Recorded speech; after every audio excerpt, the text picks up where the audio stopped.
Hey, how's it going, guys? So we're back with more Star Wars content. If you're new channel, welcome. I'm gonna be checking out another video by Red5. So shout out and credit goes to Red5 for the video, but it's been a while since I did one of his videos because I've been doing a lot of duty film videos and also Star Citizen Helldivers 2, so that's why. But anyways, this one really caught my eye because of the title. Every single Jedi that turned to the dark side, canon. Now, I'm really excited to see what Jedi there are, but I'm pretty sure one of them is like... No, I don't want to say anything wrong. So without anything else, let's just jump right into it. The Jedi are the guardians of peace and justice in the galaxy, but even the brightest lights Peacekeepers, can not cast soldiers. the darkest shadows. Throughout galactic history, some of the most powerful Jedi have fallen from grace, consumed by the power they swore to resist. Count Dooku. This is every single Jedi who fell to the dark side in canon. Anakin Skywalker's fall to the dark side is the most infamous in Star Wars history, and for good reason. Once a Jedi Knight, hailed as the Chosen One, destined to bring balance to the Force, his journey was marked by extraordinary promise and devastating tragedy. Plagued by fear of loss and a crippling attachment to those he loved, Anakin's vulnerability made him the perfect target for Darth Sidious. Manipulated into believing the Jedi Order was corrupt and seduced by the promise of saving Padme Amidala from death, he succumbed to the dark side, becoming Darth Vader. Anakin's betrayal culminated in the massacre at the Jedi Temple during Order 66, where he slaughtered Jedi, including younglings. This horrifying act cemented his transformation into a Sith Oh, that's Lord. a cool shot. As Vader, he became the Emperor's enforcer, hunting down Jedi survivors and spreading fear across the galaxy. Oh, Yet, no. even at his That's the darkest, librarian. traces of Anakin remained. His eventual redemption, through the love of his son, Luke Skywalker, brought his story full circle, fulfilling his destiny as the Chosen One by destroying the Sith and saving the galaxy from Palpatine's tyranny. Terran Malicos was a Jedi general during the Clone Wars, known for his tactical brilliance and formidable connection to the Force. However, I mean, just by seeing him again makes me want to play Jedi Fallen Order again because that was a really great game, including Survivor. I mean, they're already on the channel, but I really want to play it again because it was an amazing game. And dude, Terran Malicos is ripped. I really like that, and because I mean, it showed that he said through strength, so showing like peak physique, and also on top of that, the two lightsabers, his outfit just like shows intimidation, strength, and why he had control over the Knight brothers. However, his story took a dark turn after Order 66. Fleeing the Empire, Malicos crash-landed on the treacherous planet Dathomir, a world steeped in dark-side energy.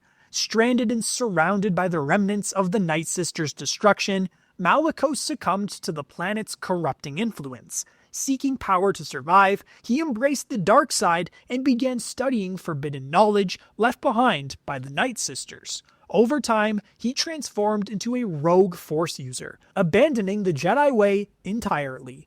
Malicos sought to manipulate the Night Sister Merrin, attempting to form an alliance to restore Dathomir's former glory under his rule. However, his ambition brought him into conflict with Cal Kestis, a young Jedi survivor. The two clashed in a fierce duel on Dathomir, where Malicos revealed his mastery of dual red lightsabers and the dark side's raw power. Ultimately, Merrin aided Cal in defeating Malicos, imprisoning him in the depths of Dathomir. Quinlan Vos was a Jedi Knight known for his unorthodox methods and unique ability to sense memories through touch, a gift known as psychometry. Despite his skill and bravery, Vos's journey... I remember psychometry being used in that episode in Clone Wars. He picked up that that cup to track down Zero. But on top of that, I do remember he was influenced by the dark side. I think it was mainly because now he had like a relationship with Asajj Ventress, and he also met like Count Dooku, if I remember correctly, in the comics. Journey to the dark side began during a high-stakes mission to assassinate Count Dooku during the Clone Wars. Partnering with the former Sith assassin Asajj Ventress, Vos initially sought to infiltrate Dooku's inner circle. However, his growing connection with Ventress led to a romantic bond that conflicted with the Jedi Order's teachings. In his pursuit of Dooku, Voss succumbed to the dark side, driven by a So it did desire for happen. revenge and the belief that he could end the war by embracing the darkness. Voss served under Dooku for a time. However, Ventress's ultimate sacrifice to save Voss from Dooku's influence became the turning point in his redemption. Shattered by her death, Voss returned to the Jedi Order, where he faced the consequences of his fall. Count Dooku. Oh, so that's how Ventress died. I didn't know how Ventress died. That's crazy.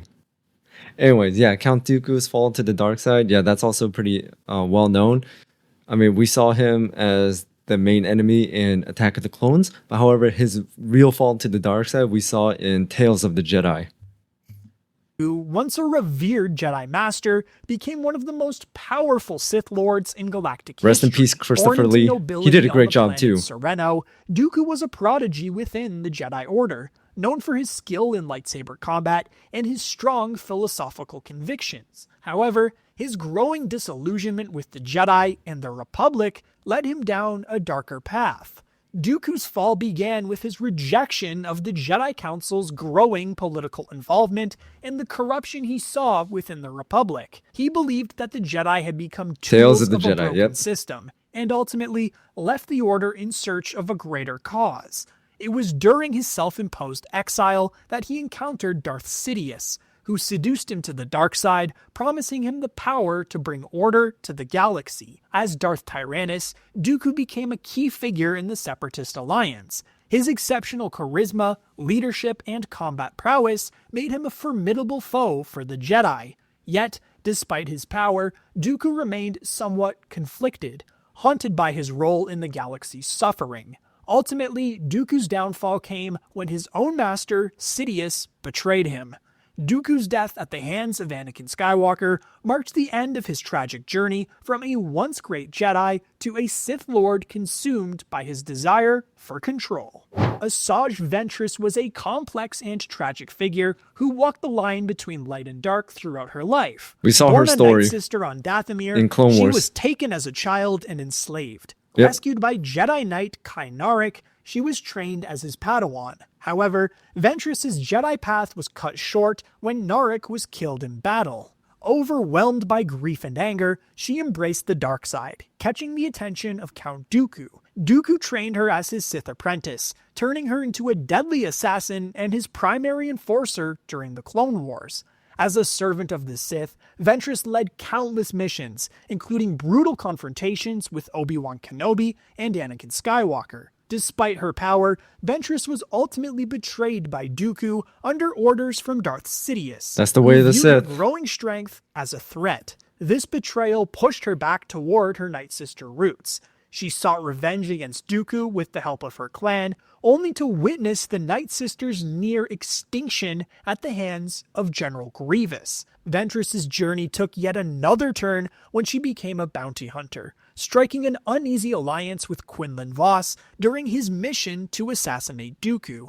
The two fell in love, and her selflessness in saving Vos ultimately led to her death at Dooku's hands. Or so we thought. Oh yeah, she was as in Bad Batch too. reemerged during the Bad Batch Season 3. Pong Krell was a Jedi. Wait, so sacrificing herself for Quinlan Vos was not canon? So which one's canon? The part where she sacrificed herself for Quinlan Vos, or the fact that she was able to appear in the Bad Batch? If you guys happen to know, please put it down in the comments below. Pong Krell, oh dude, Pong Krell, the Umbaran arc was very, very dark. And I don't mean that literally because they were on a shadow world, but because the fact that this man literally tried to kill as many clones as he can was crazy. Jedi general during the Clone Wars, known for his tactical brilliance but also for his harsh and often cruel leadership style. A basilisk with 4 arms and a unique double-bladed lightsaber for each pair, Krell was a formidable warrior who commanded respect and fear from his clone troopers. Stationed on Umbara during a critical campaign, Krell took command of the 501st Legion when Anakin Skywalker was called away. Under his leadership, the clones were subjected to grueling and reckless strategies, Is that tough? resulting in heavy casualties. Krell's disregard for the lives of his troops led to growing resentment and suspicion among the ranks. It was later discovered that Krell had fallen to the dark side, hoping to prove his worth to Count Dooku and earn a place as a Sith apprentice. His ultimate betrayal came when he manipulated the clones into fighting each other. Krell's actions were eventually uncovered, and the clones turned against him. In a final confrontation, he was captured and executed by Captain Rex's men, ending his short-lived but devastating betrayal. Dagan Gera was a Jedi Knight during the High Republic era, known for his idealism and devotion to the Force. Stationed at Jedi Survivor was an amazing game, and I really want to play it again. And I do remember his story. He lost his right arm because it was cut off by one of his friends. And on top of that, because what really turned in is because he discovered that planet called, I still remember the name, Tanalorr. And it was abandoned by the Jedi Council because it came under attack. I forgot by who, like raiders or pirates or something like that. And the Jedi Council refuses to protect it. So Dagan Gera also feels like he was betrayed by the Jedi Council because it was his discovery. And so that's why he feels like when they abandoned Tanalorr, they abandoned him. And then we witnessed him bleed his Jedi crystal, lightsaber crystal, which was unexpected. Not unexpected, which was kind of unexpected and expected considering how much like rage he was just like pouring out. But either way, I really liked his story as well. At the Kobo Jedi Temple, Gera worked alongside Jedi Master Centauri Kree to Centauri. Explore and she protect cut off the arm. The vast frontier worlds of the galaxy. However, his fall to the dark side stemmed from a deep sense of betrayal and frustration with the Jedi Order. Gera believed the Jedi had forsaken their duty to the Outer Rim, abandoning these distant territories to chaos and neglect. Consumed by his vision, Gera turned to the dark side, embracing his anger and disillusionment. This led to a conflict with Master Kree, who ultimately defeated him and imprisoned him in a Bacta tank within the Kobo Jedi Temple, ensuring he could no longer pose a threat. Centuries later, Gera was awakened by Cal Kestis. Unleashed into a galaxy much changed, Gera sought to revive his dark ambitions, leading to a climactic confrontation with Kestis. Despite his skill with the lightsaber and the dark side, Gera was ultimately defeated, ending his misguided quest for power. Bode Akuna was a Jedi Knight during the Clone Wars, known for his resourcefulness How could I forget about him? unyielding commitment to protecting his loved ones. However, his fall to the dark side came not from ambition or corruption, but from desperation and personal tragedy. So basically, the fact that he was doing it out of love for his daughter kind of reminds me of Anakin Skywalker, because Anakin's fall to the dark side was because of love and desperation to save Padme. So Bode's is kind of like the same thing, to make sure, because he loves and he wants to protect his daughter, so he was willing to go to the other side, to even if it means to protect her. So that's why I kind of feel the connection, because he wasn't craving power, he wasn't craving anything like that. He did it out of a different emotion, love, just like Anakin. During the final days of the Clone Wars, Bode witnessed the horrors of Order 66 firsthand, losing his wife to Imperial forces. Determined to protect his daughter, Kata, at any cost, Bode abandoned the Jedi Code and went into hiding. He struck a deal with the Empire, offering his services as an operative in exchange for ensuring Kata's safety. Bode became a Force-sensitive mercenary, using his Jedi training to serve the Empire while keeping his daughter's existence a secret. His double life came to light when he encountered Cal Kestis, initially appearing as an ally in Cal's quest to protect the hidden Tanalorr system. Bode's true motives were revealed when his fear and obsession drove him to betray Cal and the Hidden Path. Embracing the dark side, Bode sought to claim Tanalorr as a sanctuary for himself and Kata, seeing it as the only way to guarantee her safety. His actions forced a devastating confrontation with Cal, who ultimately defeated him. Revan, one of the most legendary figures in Star Wars lore,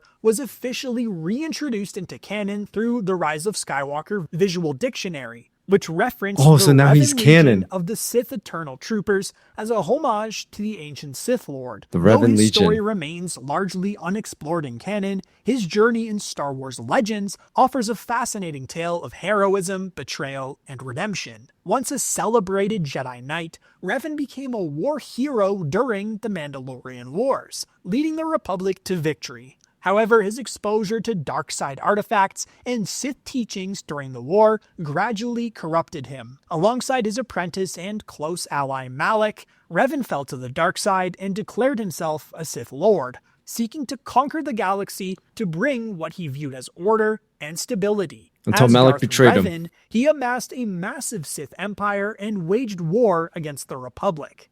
However, his reign was cut short when the Jedi Order captured him and erased his memory. Reprogrammed as a Jedi once more, Revan ultimately turned against the dark side, defeating his former apprentice Malak and dismantling the empire he helped build. Ben Solo, the son of Leia Organa and Han Solo, Kylo was Ren. a promising Jedi Padawan and heir to a legendary lineage. Trained by his uncle Luke Skywalker, Ben was strong in the Force, carrying the potential of his grandfather, Anakin Skywalker.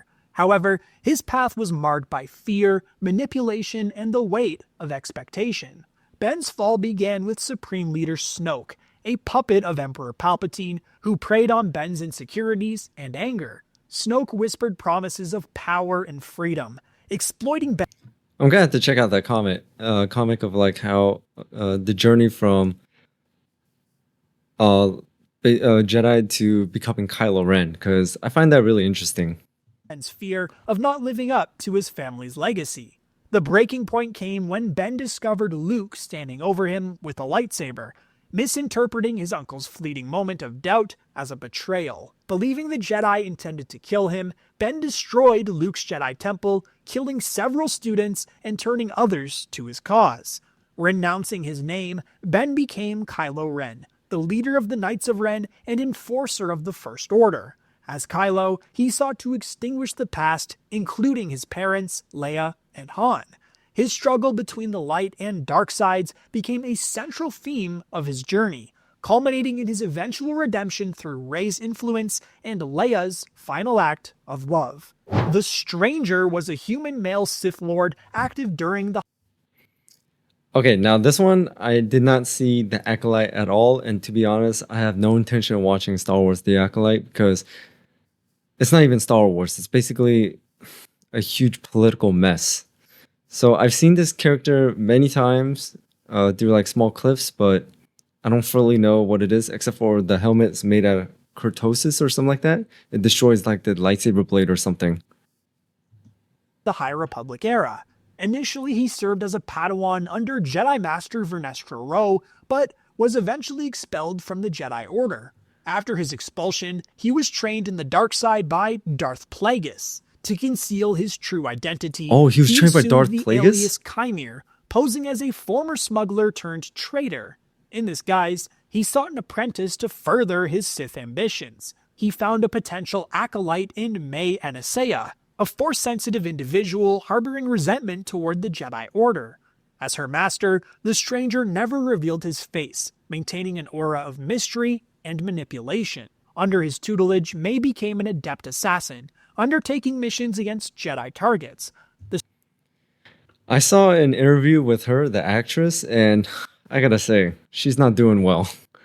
And the interviews were just horrible, and her response to like some of the criticism was just absolute horrible as well.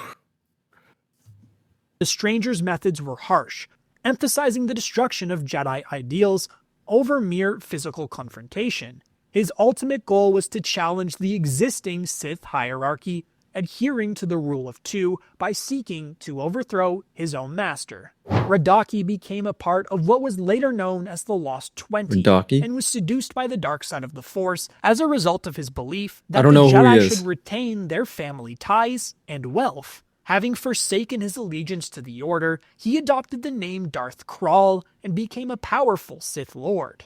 Finally, we'll give an honorable mention to every member of the Imperial Inquisitorius, all of whom were Second fallen sister, Jedi. nine sister. We recently made a dedicated video about them, which you can click the link to on your screen right now.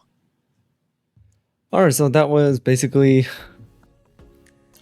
all every single Jedi that turned to the dark side canon, but there was a lot more. But if we did all of them, then this is gonna be a longer video. But either way, every single one of them basically fell to the dark side for either power or because of motion, like Anakin Skywalker and Bo did it out of love and passion.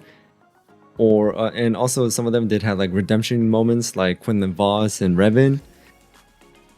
I mean, because I know the dark side is easily seductive. You could easily be seduced and everything. So sometimes it will be hard to like resist against it. But which one of the Jedi's is your favorite that turned to the dark side? For me, it's Revan. His story, the Mandalorian Wars, and how he became a Sith Lord, amassed a great empire, and then he redeemed himself to the light side and defeated Malik. I love his story the most. And another Jedi I really want to see here, but I don't know if it's canon, was Exar Kun. In my opinion, Exar Kun's story is one of my favorites. And I just really wish that was mentioned here, but I don't know if Exar Kun's story is canon because it's Old Republic, and I don't know if it's Legends or not. But either way, that's all I got for today, guys. So thank you guys for tuning in. Thank you guys for watching. Hit that notification bell so you know when I drop another video. And shout out again to Red5 for the video, who's doing an amazing job. And looks like he went over 200,000 subscribers. So really well done. And he deserves every single bit of that support. And shout out to all my members, subscribers, viewers. You guys are amazing. Thank you for your support because you guys are the reason why the channel keeps on going. So I do appreciate it. So without anything else, I'll see you guys next time.